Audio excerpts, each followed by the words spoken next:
நேத்து நான் அவரை அடிச்சப்போ எனக்கு எதுவுமே தோணல தெரியுமா? ஆனா இப்ப அந்த விஷயத்த நினைச்சா எனக்கு பயமா இருக்கு. இந்த பொண்ணுங்க இருக்கீங்களே, பிரச்சனையை தைரியமா எதிர்ப்பீங்க, அதுக்கப்புறம் இப்படி பயப்படுவீங்க. அன்னைக்கு நீ செஞ்சது கரெக்டு தான். அது கரெக்டா இருந்தாலும் ஃபயசன் எதுவும் பண்ண மாட்டான்ல. செய்யறவனா இருந்திருந்தா நேத்தே செஞ்சிருக்கணும்ல. அவனுக்கு அந்த அளவுக்கு சீன் இல்ல. அது இல்லாம நீங்க யாரு, வீர பெண்மணி இல்ல. பொண்ணு அடிச்சிட்டான்னு யாராவது சொல்லுவாங்களா? இனிமே அவன் உன் வழிக்கே வரமாட்டான். அது இருக்கட்டும், இதை நீ வீட்டுல சொல்லிட்டே என்ன? அந்த வேலையே வேண்டாம்.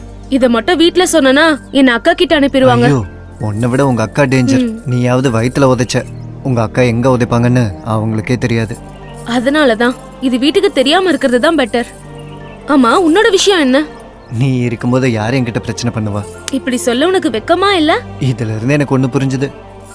ரொமான்ஸ் விஷயத்துல உன்கிட்ட கொஞ்சம் ஜாக்கிரதையா இருக்கணும். அப்படியெல்லாம் இல்ல.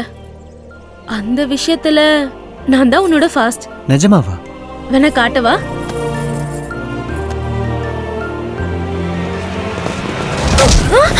ஜெகதீஷ், அவனை பாத்துக்கோங்கடா.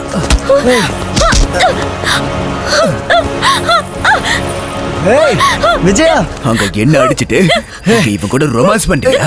டேய், அன்னைக்கு ஒரு அடியோட விட்டுட்டேன்.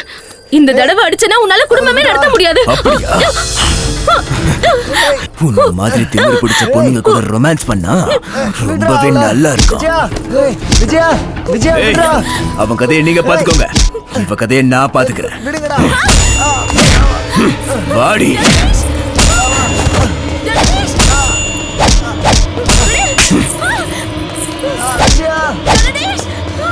வா.